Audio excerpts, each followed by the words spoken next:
21లో చెప్పినట్లు, అప్పుడున్న లోకమేమో నీటి వరదలో మునిగి నశించిపోయింది. కానీ నోవాహుతో పాటు 7 మొత్తం 8 మంది ఆ నీటి ద్వారానే వారు రక్షణ పొందారని, దానికి సాదృశ్యముగా బాప్తిస్మం అన్నాడు. మొదటి పేతురు పత్రిక 3వ అధ్యాయం, పేతురు రాసిన మొదటి పత్రిక 3వ అధ్యాయము 21వ వచనం రాయబడింది. అనగా 8 మంది నీటి ద్వారా రక్షణ పొందిరి, దానికి సాదృశ్యమైన బాప్తిస్మము అదిగో. కాబట్టి సాదృశ్యమైన పదం వాడాడు. నశించిపోయే లోకంలో ఒక 8 ఆ తీర్పు నుండి, ఆ శిక్షావిధి నుండి నీటి ద్వారా, ఆ యొక్క వాడ ద్వారా వారు రక్షించబడినట్లుగా, నేడు మనకేమన్నాడంటే 21వ వచనంలో దానికి అంటే ఆ నోవాహు కాలపు ఆ సంగతులకు దానికి సాదృశ్యమైన బాప్తిస్మము ఇప్పుడు మిమ్మును రక్షించుచున్నది. కాబట్టి గత వారం మనం బాప్తిస్మం ఎందుకు అనే పాఠం ఆలోచన చేసినప్పుడు మొట్టమొదట మనం ఏం నేర్చుకున్నామంటే, బాప్తిస్మము పాప క్షమాపణ నిమిత్తం. ఒక వ్యక్తి పాపాలు క్షమించబడాలంటే ఆ వ్యక్తి మొదట తాను పాపం చేసిన సంగతిని గ్రహించాలి. పాపం చేసిన సంగతిని గ్రహించిన తర్వాత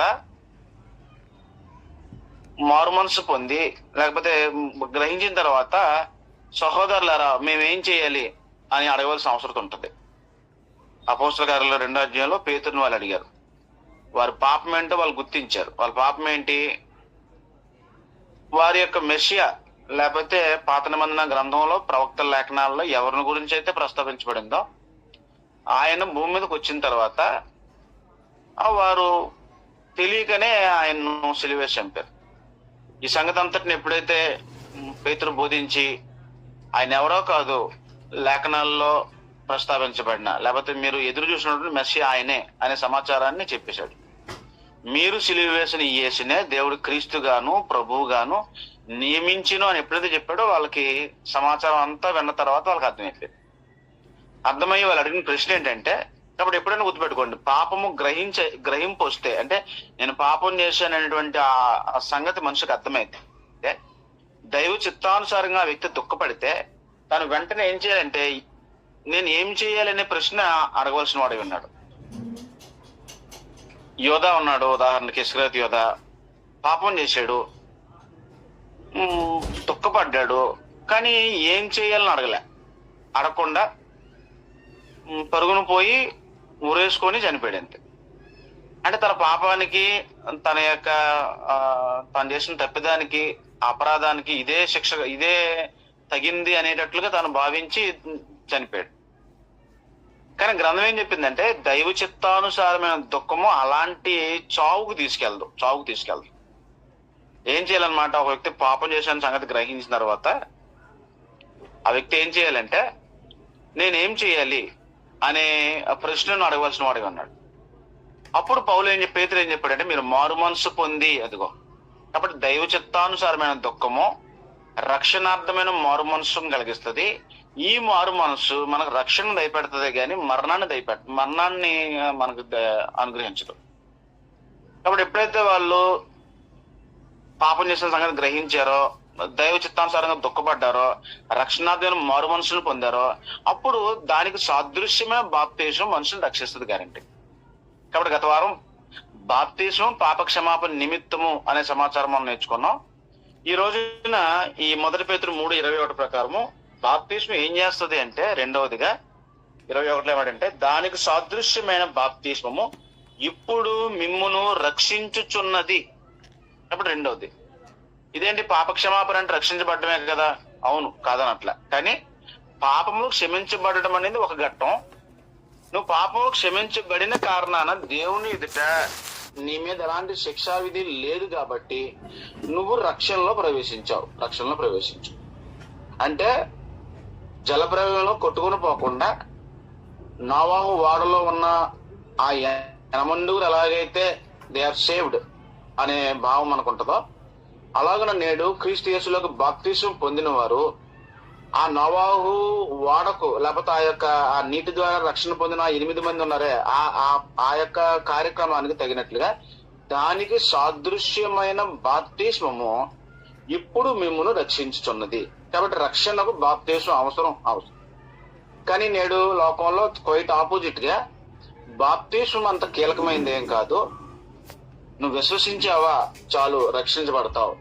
బాప్తిస్మం పొందకపోవటం అనేది అది నువ్వు నలుగురు ఎదుట నీ యొక్క సాక్ష్యాన్ని ఒప్పుకోవటంలో ఉంటది. కానీ బాప్తిస్మం అనేది ఏమీ కాదు అంటారు. కానీ గ్రంథంలో పౌలు మాట్లాడినా పేతురు మాట్లాడినా అసలు కొత్త నిబంధనలో ఎక్కడ బాప్తిస్మం అనే అంశం ప్రస్తావించబడినా అది రక్షణకు పాప క్షమాపణకు ముడిపెట్టబడి ఉంటది.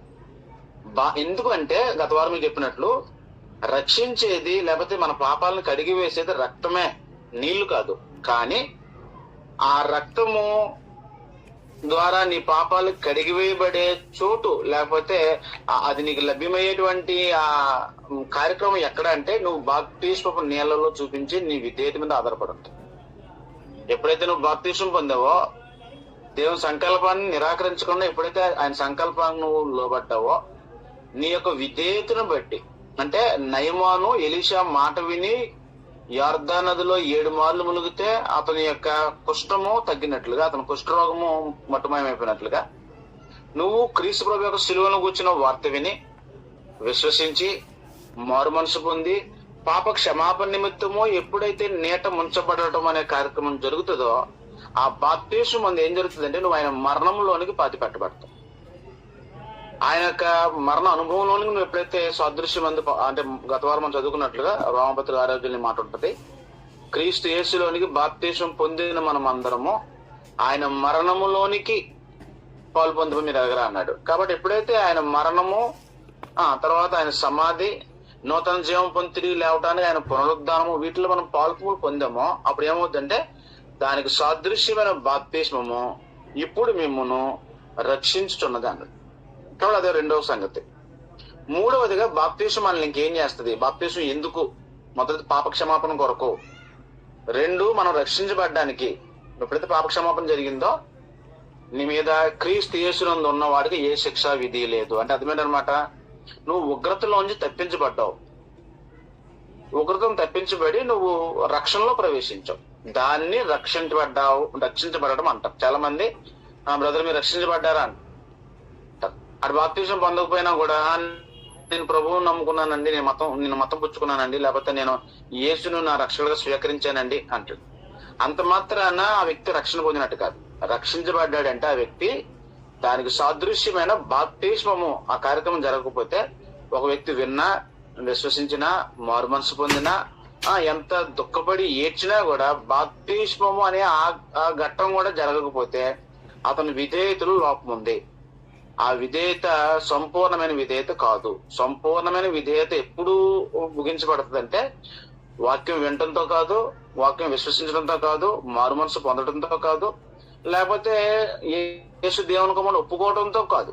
అది నీళ్లలో దిగి ఇదిగో నీళ్లు నాకు బాప్తిస్మం ఇచ్చేటప్పుడు నీకు ఆటంకం ఏంటి అనే ఆ కార్యక్రమం జరిగేంత వరకు నీ రక్షణ అనేది లేదనమాట. కాబట్టి ఇప్పుడు నేనేమంటే రక్షణ అనేది కరెక్ట్ గా ఎక్కడ ఒక వ్యక్తి ఎప్పుడు రక్షణలో ప్రవేశిస్తాడంటే బాప్తిస్మము అనేటువంటి ఆ ఘట్టము దగ్గర, ఆ కార్యక్రమం దగ్గర ఒక వ్యక్తి రక్షణలో ప్రవేశిస్తాడు. అంత మాత్రమే కాదు, ఎప్పుడైతే బాప్తిస్మం పొందారో పాప క్షమాపణ నిమిత్తం అన్నానో బాప్తిస్మం, రెండవది రక్షణ కొరకు అన్నాను, మూడవది ఎప్పుడైతే క్రీస్తు ప్రభువులోకి వచ్చేసావో రక్షణ పొందడమే కాదు, దాన్ని మరింత అద్భుతంగా ఏం చెప్పాడంటే నువ్వు నూతన సృష్టి అన్నాడు. దాన్ని 2 కొరింథీ 5:17 క్రీస్తు నందున్న ఎడల అదిగో. కాబట్టి ఎప్పుడైతే నువ్వు బాప్తిస్మం పొందావో నువ్వు ఒక నూతన సృష్టి. పాత గతించిపోయి ఒక నూతన సృష్టిగా పరమదేవుడు నిన్ను నీటి మూలంగా ఆత్మ మూలంగా ఆయన రాజ్యంలో కొత్త జన్మ ద్వారా ప్రవేశించావు అన్నమాట. కొరింథీ పత్రిక 2 కొరింథీ పత్రిక 5వ అధ్యాయము 17వ వచనం. కాగా ఎవడైనను క్రీస్తు నందున్న ఎడల వాడు నూతన సృష్టి, పాతవి గతించెను ఇదిగో క్రొత్తవైను. కాబట్టి క్రీస్తు నందున్న ఎడల, క్రీస్తు నందు ఉండటం అంటే ఒక వ్యక్తి బాప్తీసం ద్వారానే క్రీస్తునందు ప్రవేశిస్తాడు గాని క్రీస్తునందు అనే ఆ రెలంలోకి, ఆ పరిధిలోకి బాప్తీసం లేకుండా ఒక వ్యక్తి ప్రవేశించడం. కాబట్టి ఎవడైనా క్రీస్తునందున్న ఎడల ఏమవుతాడు? ఆ వ్యక్తి నూతన సృష్టి. నూతన సృష్టి అనే కార్యక్రమం ఎలా జరుగుతుందంటే తీతుపత్రికలో చెప్పినట్లుగా పునర్జన్మ సంబంధమైన స్నానం చేయాలి. దాన్నే మరలా మన అర్థమైన భాషలో చెప్పాలంటే బాప్తీసం అన్నాడు దాన్ని. తీతు రాసిన పత్రిక 3వ అధ్యాయంలో బాప్తీసం పొందటం వల్ల ఒక వ్యక్తి నూతనంగా జన్మిస్తాడు. పునర్జన్మ లేకపోతే దాన్ని కొత్త జన్మ అన్నాడు. నికోదేముతో ప్రభు మాట్లాడినప్పుడు అది కొత్త జన్మ అన్నాడు. తీతు రాసిన పత్రిక 3వ అధ్యాయము 4వ వచనం. మన రక్షకుడైన దేవుని యొక్కయు మానవుల ఎడల ఆయనకున్న ప్రేమయు, క్షమించండి, మన రక్షకుడైన దేవుని యొక్క దయయు మానవుల ఎడల ఆయనకున్న ప్రేమయు ప్రత్యక్షమైనప్పుడు మనము నీతిని అనుసరించి చేసిన క్రియల మూలముగా కాక తన కనికరము చొప్పుననే పునర్జన్మ సంబంధమైన స్నానము ద్వారాను పరిశుద్ధాత్మ మనకు నూతన స్వభావము కలుగజేయడం ద్వారాను మనలను రక్షించెను. కాబట్టి పునర్జన్మ సంబంధమైన స్నానం అన్నాడు దాన్ని. కాబట్టి రీజనరేషనల్ బ్యాప్టిజం లేకపోతే రీజనరేషనల్ క్లెన్సింగ్ అంటే మరలా కొత్తగా జన్మించడానికి బాప్తిస్మం అనేది చాలా కీలకమైంది. దేవుని వాక్యము కీలకమైంది. మొదట ఆత్మ మూలముగా బాప్తిస్మం కీలకమైంది. ఈ వాక్యం అనేది పరిశుద్ధాత్మ మనకు అనుగ్రహించబడింది. కాబట్టి ఒక వ్యక్తి నీటి మూలంగా జన్మించాలి, ఆత్మ మూలంగా జన్మించాలి. అంటే రెండు బాప్తిస్మాలను కాదు, ఆత్మ యొక్క వాక్యం వలన ఒక వ్యక్తి నడిపించబడి నీటిలోకి ముంచబడి ఎప్పుడైతే అతను బాప్తిస్మం నీళ్ళలోంచి బయటకు వస్తాడో ఆ వ్యక్తి పరిశుద్ధాత్మ మూలముగా ఆయన బయలుపరిచినటువంటి సువార్త మూలముగా నెంబర్ 1. నెంబర్ 2 నీటి మూలముగా. కాబట్టి కేవలం సువార్త విన్నాడు, బాప్తిస్మం పొందలే, అతను రక్షణ లేదు.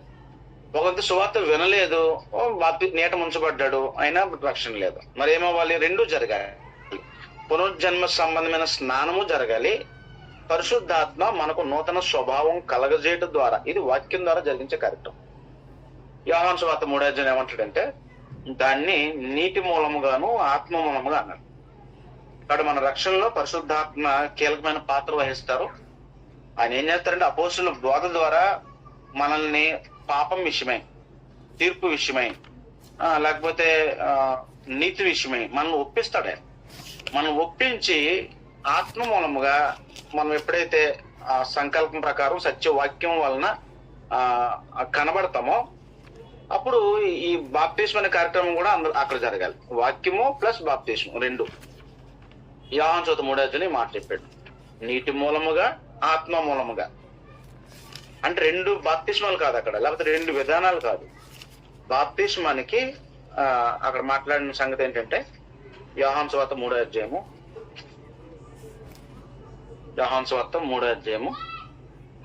3వ వచనం. అందుకు యేసు అతనితో ఒకడు క్రొత్తగా జన్మించితేనే గాని, అదిగో క్రొత్తగా జన్మించాలంటే ఎవడైనా క్రీస్తునందున్న ఎడల వాడు నూతన సృష్టి అన్నాడు.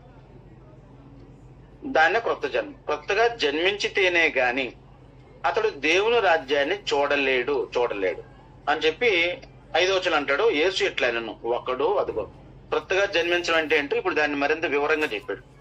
నీటి మూలముగాను, అదిగో నీటి మూలంగా అంటే బాప్తిస్మము, ఆత్మ మూలముగాను అంటే ఆ బాప్తిస్మానికి నేను నడిపించేటువంటి పరిశుద్ధాత్మ ప్రేరేపిత వాక్యం సువార్త ఆత్మ మూలముగా. కాబట్టి పరిశుద్ధాత్మ ఆయన మూలంగా మనం జన్మిస్తాం అన్నమాట. కాబట్టి నీటి మూలంగాను, రెండు ఆత్మ మూలముగాను జన్మించితేనే గాని, ఇక్కడ రెండు చెప్పాడు. ఈ రెండు మాటలనే తీతుకు పత్రికలు ఏమన్నాడంటే నీటి మూలముగా అంటే పునర్జన్మ సంబంధమైన స్నానం అని, ఆత్మ మూలముగా అంటే పరిశుద్ధాత్మ మనకు నూతన స్వభావం కలగజేయడం ద్వారా అని. ఆ రూపంలో ఒక వ్యక్తి జన్మిస్తే ఆ వ్యక్తి క్రీస్తులో ఉంటాడు, క్రీస్తులో ప్రవేశించాడు. ఎవడైనా క్రీస్తు నందుంటే ఆ వ్యక్తి ఏమవుతాడు? నూతన సృష్టి. ఇంకా పాత గతించిపోయే సమస్తము కొత్తవయ్యాయి. ఆదామునందు ఉన్న కార్యక్రమాలు కాకుండా కడపటి ఆదాము క్రీస్తునందు ఉన్నట్లుగా ఏం చేయాలంటే ఈ నూతన సృష్టిలో ప్రవేశించిన ఈ మనుషుడు నూతన స్వభావం కలిగి బ్రతకాలి. అక్కడే ఎఫెసు పత్రికలో అంటాడు నవీన స్వభావం అన్నాడు. దాన్ని నూతన అన్న నవీన అన్న వాస్తవానికి ఒకటే. ఎఫెసు పత్రిక 4వ అధ్యాయము. అప్పుడు బాప్టిజం వెనక ఇంత పెద్ద మెకానిజం ఉంది గ్రంథంలో ఆత్మ సంబంధంగా. కానీ మనుషులు బాప్టిజం అంటే కేవలము మతం మారిపోవడమో లేకపోతే యేసు ప్రభువును నమ్ముకున్నాం అనే దానికి ఒక సూచన, ఒక సింబల్ గానో పొందుతారు. కానీ బాప్టిజం వెనక చాలా కారణాలు ఉన్నాయి, లేకపోతే చాలా విధి విధానాలు ఉన్నాయి. గ్రంథం వర్ణించిన తీరు ఉంది. మనం ఈ రోజున అవన్నీ సమయం దొరికిన మొత్తం చూద్దాం. మనం ఎఫెసు పత్రిక 4వ అధ్యాయంలో ఏమన్నాడంటే ఒక వ్యక్తి క్రీస్తులోకి వస్తే నూతన సృష్టి. నూతన సృష్టి అంటే ఎలాగా ఉంటాడు నూతన సృష్టి? ఎఫెసు పత్రిక 4వ అధ్యాయము 20వ వచనం. అయితే మీరు అదిగో యేసును గూర్చి విని ఆయన యందు సత్యము ఉన్నది ఉన్నట్టుగానే, అదిగో ఉన్నది ఉన్నట్టుగానే చెప్పాలి. అలాంటి బాప్తిస్మాలే సరైనవి ఉంటాయి. ఉన్నది ఉన్నట్టుగా చెప్పకుండా ఒక వ్యక్తి నీటిలో ముంచితే పొడి బట్టలతో వెళ్ళి తడి బట్టలతో బయటకు వస్తాడే గాని అతను బాప్తిస్మం అంటే ఏంటో సంపూర్ణంగా అర్థం కాదు. ఇప్పుడు ఏమన్నాడు? మీరు యేసును గూర్చి విని ఆయన యందు సత్యము ఉన్నది ఉన్నట్టుగానే ఆయన యందు ఉపదేశింపబడిన వారైన ఎడల మీరు అలాగూ క్రీస్తు నేర్చుకున్నవారు కారు. ఎలా నేర్చుకున్నవారు కారు? ఆ పైన చెప్పినట్లుగా అపవిత్రత, కాముకత్వము, లేకపోతే అజ్ఞానము, హృదయ కాఠిన్యము, ఇలాంటి మరలా ఆ పాత జీవితమే బాప్తిసం పొందిన తర్వాత కూడా ఉంది అంటే అతడు క్రీస్తుని గురించి అలాగూ నేర్చుకోలేదు. ఒక క్రీస్తు గురించి ఉన్నది ఉన్నట్టుగా ఒకవేళ ఒక వ్యక్తికి బోధించబడితే, ఉన్నది ఉన్నట్టుగా బోధించబడిన విధానంలో ఆ వ్యక్తి యొక్క బాప్తిసం జరిగితే ఆ వ్యక్తికి జీవిత అనుభవాలు ఎలా ఉండాలి అని చెప్పాడంటే 22వ వచనంలో కావున మునుపటి ప్రవర్తన విషయంలోనైతే అదిగో. కాబట్టి బాప్తిసం అనేది క్రీస్తు పూర్వము క్రీస్తు శాఖం అని ఎలాగైతే మనం కాలాలను వెలగొడతామో ఒక మనిషి యొక్క జీవితంలో బాప్తిస్మానికి ముందు బాప్తిస్మానికి తర్వాత అనే ఒక డివైడింగ్ లైన్ ఉంటది అన్నమాట. ఆ లైను మనం గుర్తించకపోతే, లేకపోతే నీకు అలాంటి అనుభవం లేకపోతే నువ్వు దేనికోసం బాప్తిసం పొందావు? మరి గ్రంథం ఏం చెప్పిందంటే పూర్వమందు మీరు చీకటై ఉంటుంది, ఇప్పుడైతే మీరు వెలుగై ఉన్నారు అన్నాడు. అంటే అదేనమాట బాప్తిసం ఏం చేసింది? ఆ మనిషిని సంపూర్ణంగా మొత్తం మాడిఫై చేసింది, మార్చేసింది, రూపాంతరం చేసింది. ఏం చేసింది? ఎంతమంది చీకట్లో ఉన్నాడు, ఇప్పుడు క్రీస్తునందు జన్మించాడు, నూతన సృష్టి అయిపోయాడు. ఈ నూతన సృష్టిలోకి వచ్చిన, లేకపోతే నూతన సృష్టి అని ఈ వ్యక్తి నవీన స్వభావం కలిగి బ్రతకడానికే తీర్మానించుకొని లోపలికి వచ్చాడు. దేవుడు వెలుగు కనుక ఆయన కూడా వెలుగులో నడవడానికి తీర్మానించుకునే లోపలికి వచ్చాడు. అంతేగాని బాప్తిసం పొందిన తర్వాత కూడా అలాగైనా ఏముందమో కృప విస్తరించవాలని పాపమందు ఉంటామా అనే విధానం కాదనమాట. నేటికి చాలా మంది కృప కృప కృపను పాటలు పాడతారు. అంటే వాళ్ళ ఉద్దేశం ఏంటంటే క్రైస్తవులుగా మనం ఎన్ని పాపాలు చేసినా పర్లేదు, మనకు కృప ఉంది అంటారు. నిజంగా బైబిల్లో ఉన్న కృప వేరు, నేడు మానవులు ప్రస్తావిస్తున్న కృప వేరు. బైబిల్లో ఉన్న కృప అయితే మనిషిని పాపం చేయమని చెప్పట్లేదు. కృప ఏం బోధిస్తుందంటే స్వస్థ బుద్ధితో నీతితో బ్రతుకు అని చెప్తుంది. కానీ నేడు లోకము అంటే క్రైస్తవ్యం అని పేరెట్టుకున్న మనబోటు అంటే మా లోకంలో ఉన్న మనోళ్ళు ఏం చేస్తున్నారంటే ఈశ్వరుని నమ్ముకో, నీకు కృప తోడై ఉంటది. కృప అంటే ఏంటంటే వాళ్ళ ఉద్దేశంలో నువ్వు ఎంత చెడ్డగా బ్రతికినా పర్వాలే, కృప నిన్ను ఆవరించి నిన్ను క్షమిస్తూ ఉంటది.